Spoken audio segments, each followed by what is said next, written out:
Gusto mo bang magka-credit card pero lagi kang natatakot na ma-decline? O baka iniisip mo, para lang ba ito sa mayayaman? Or worst, may credit card ka na pero mali pala ang gamit mo, kaya puro interest lang ang binabayaran mo. If yes, then this video is for you.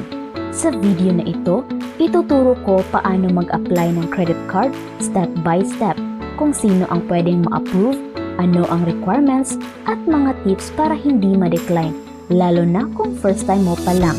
Whether nasa Pilipinas ka or OFW ka abroad, this guide is for you. Kaya bago tayo mag-umpisa, please like this video, subscribe sa Payong Amiga, at i-click ang notification bell para hindi ka mahuli sa mga money tips natin. Ano ba talaga ang credit card? Unahin muna natin ang basic. Ang credit card ay utang na pinapahiram sa iyo ng bangko. Hindi ito extra income. Hindi rin ito libreng pera. Ang credit card ay parang short-term loan na may limit, may due date, may interest kapag hindi mo binayaran ng buo. Kung tama ang gamit mo, powerful financial tool siya. Pero kung mali, pwede kang mabaon sa utang. Kaya importante na alam mo muna kung paano ito gumagana bago ka mag-apply. Sino ang pwede mag-apply ng credit card? Hindi lahat automatically approved, kaya check muna natin kung qualified ka. Usually, ito ang hinahanap ng bangko. At least 21 years old, may regular income, employed, self-employed, or OFW.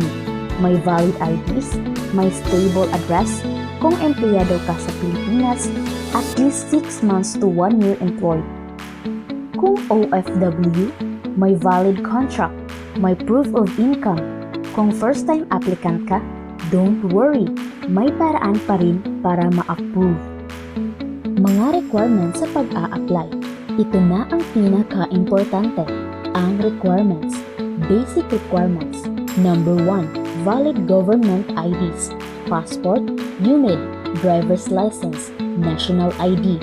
Number 2, proof of income, latest payslips, COE or Certificate of Employment, ITR kung meron. Number 3, proof of billing or address, utility bills, bank statement.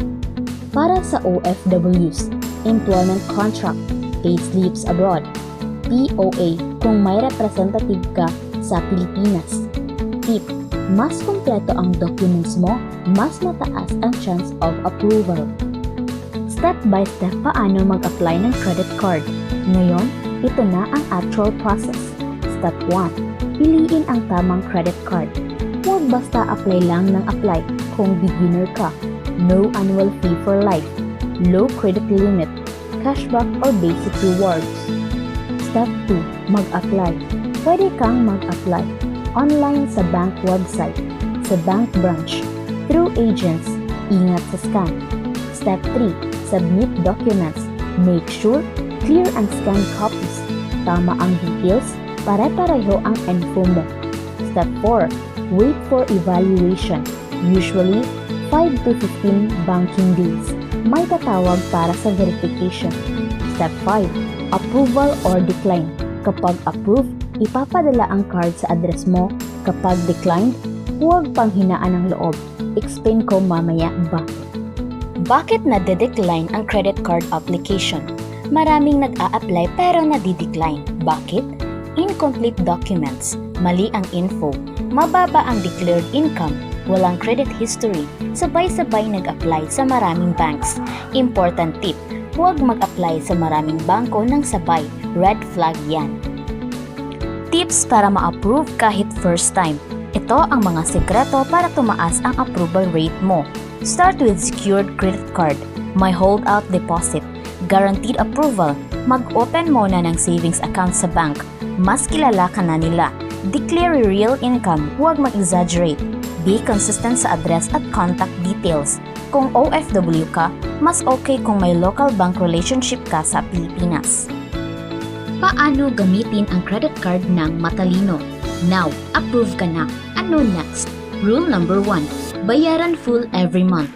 Rule number 2. Gamitin lang kung may pambayad ka na. Rule number 3. Huwag ubusin ang credit limit. Rule number 4, i-track ang expenses mo. Remember, ang credit card ay tool, hindi solusyon sa kakulangan ng pera. Kung natulungan ka ng video na ito, please like this video. I-share mo ito sa kaibigan o kapamilya na gustong magka-credit card pero natatakot mag-apply. At huwag kalimutang mag-subscribe sa Payong Amiga dahil dito tinuturuan natin ang mga Pinoy kung paano gumamit ng pera ng tama, umiwas sa utang at mag-build ng financial freedom. Comment below kung first time ka bang mag-apply ng credit card, OFW ka ba or local employee. Basahin ko yan at sasagutin ko sa next videos natin.